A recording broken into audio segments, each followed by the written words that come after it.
Hi everyone, my name is Joel Tremblay, and right now I'm sitting in my 5x8 cargo trailer that I converted to be the ultimate off-road overland camper. Today I'm going to be talking about how to plan your cargo trailer camper conversion. Now I did a lot of planning for this project. I did so much planning, in fact, that I took all my research and made it into a book. This is my thesis project that I completed over the winter.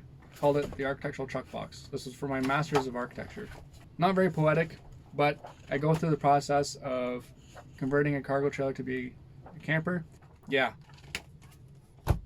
Planning is really important, and having a good plan is honestly what makes the process of converting a cargo trailer a lot more enjoyable. Now, with every plan, there's always unforeseen circumstances, but having a good solid plan allows you to react better when these scenarios come up. Let's get right into it.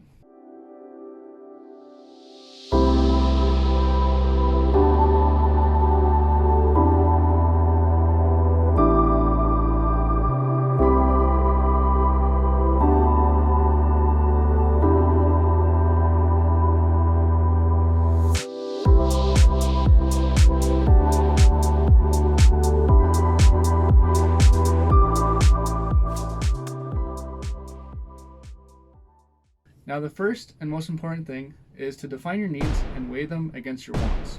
Well, why start with a cargo trailer? Everyone has their own personal reasons. For myself, I wanted something that was stealthy.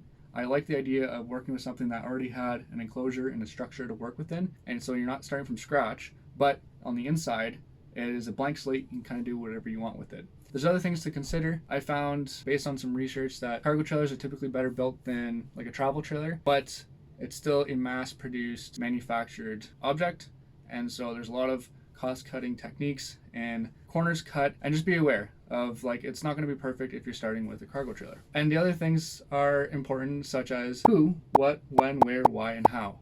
Right? Those are all important things when you're starting a project. Who are you designing it for? Is it for yourself? Are you a couple? Do you have a dog? Do you have a family? What are you building? What are you making it out of? When are you building this? Where are you building? Or do you live in Canada like myself, where 6 months of the year is wintertime? You need to find a workshop to work in. Another thing to be aware of is your restrictions, such as, well, if you're building a cargo trailer, you obviously have a tow vehicle. Well, what's your tow vehicle rated to? Are you boondocking? Or are you going in the backcountry off-grid? Or are you going to commercial campgrounds that have full-service hookups? And other things like why and how. And these things are all important because they help define the project and give you overall understanding of what your objective is and what you want to do. And really what defining your needs allows you to do is pick a trailer base to start from, and that's what I mean by size of trailer. That's kind of the first step. All right, the next thing I talk about is research. Research. Say that quickly. Research is important because it is something that you do throughout the entire process. You're constantly informing yourself, and so it's really good to get knowledge of what the heck you're doing. One of my suggestions is to go on Pinterest, or there's Facebook groups out there, YouTube's great, and just look up what other people are doing. And what you can do is build a virtual library of things and details that you think will work for your build. And there's other things other than online social media. This is a great little book called Mobitecture. I found it really inspiring. Great little book with tons and tons of inspiration. It's broken up into a few categories, from no wheels to 4 wheels to sleds to on water. And these are all great little projects of various sizes and scale. I love some of these projects in here. They're really inspiring. Some of them are really quirky, and some of them are really nice. Great, inspiring little book. Fun little collection of architecture on the move. Now you've done a ton of research. It's time to come up with your own creation. But what's the next step? So now drawing helps. Drawing is probably one of the most effective and simple ways of doing this. Grab a piece of paper, pen, pencil, and just start sketching. It's really important drawing to scale, and what I mean to scale is that the drawing itself has dimensions to it that reflect real life dimensions. Obviously you can't draw to a 1-to-1 scale because your drawing would be the size of the trailer itself, and so what you have to do is you have to scale down the project to something that's manageable on a piece of paper, and so you can relay the information in a realistic way. What I mean by that is, if you're designing a bed, we'll draw the bed to its true dimensions of what it represents in the space. Because you're working with such a small space, it's really important. It is key to get those things right and get your space planning proper. The best way to do that is drawing to scale. Now I went a step further. I 3D modeled this project, and so I was able to get three-dimensional spatial values and material quantity takeoffs. This was very helpful. It's not necessary, but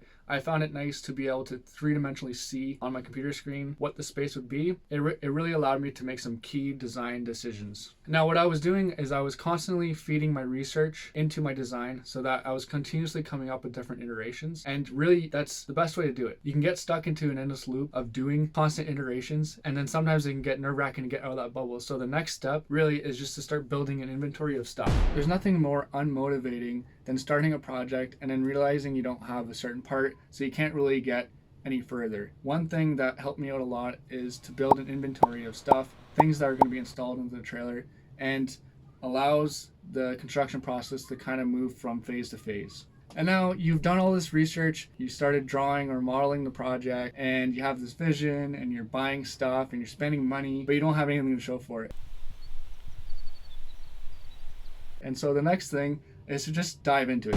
Just get into it. Doesn't matter where you start. You may not feel ready, but once you kind of get your heart into it, once you get started, and then you'll be fully engaged, and it's really motivating to have something to show at the end of the day. It's nice to just step back at the end of the day and say, I insulated the trailer. It's really motivating after doing all that pre-work and that planning. And so one thing to consider while you're building your trailer is the time, money, quality triangle. You can make it quick and cheap, but it's going to be terrible. You can do it fast and you want the highest quality, but it's going to cost you a lot of money. Or you can do something cheap and it'd be great, but it's going to take you a long time. Like any project, that's something to consider. You can only pick two, so choose wisely. Along with that, it's good to know your limit. You may not be able to do everything yourself, and that's fine. No shame in outsourcing and getting things done by a professional or a friend that has equipment or skills that you may not have. And it's actually really engaging, and it's nice to get other people involved in your project because you're not alone. And for myself, I had to custom fabricate fenders, and I didn't have the skills or the tools necessary to do so. So I outsourced and found someone on Kijiji that was a metal fabricator, sort of hobbyist at home. And I reached out to him and said, listen, I want to build some fenders for my trailer. And I came up with a design. I drew it up, what I wanted. We were able to come up with a cost. They turned out amazing, and I'm really happy with that. It was really nice to be able to interact with someone else for this project. And the last thing I'm going to talk about is that the project is never done, and that's okay. There's nothing wrong with that. I started using this project before I was 100% complete. It's been almost a year now since I built this thing, and there's still things I haven't finished on it. And that's okay, because I'm still enjoying the project. I'm using it. I'm tinkering with things as I get more familiar with it. The product that I put so much time and effort and money into, that's a really rewarding experience. And what it allows you to do is work on the design while you're using it. You get this kind of feedback loop. You're thinking about the space, you're using the space, and then you're revising and adjusting as needed based on your experiences of using it. Okay, so I'm going to wrap the video up here. I hope you enjoyed the video. I'll leave a link in the description for everything that I found useful, resources, and everything that helped me plan my project. With that in mind, get started, have fun, enjoy your project. Thanks for watching, everyone. Hope you enjoyed.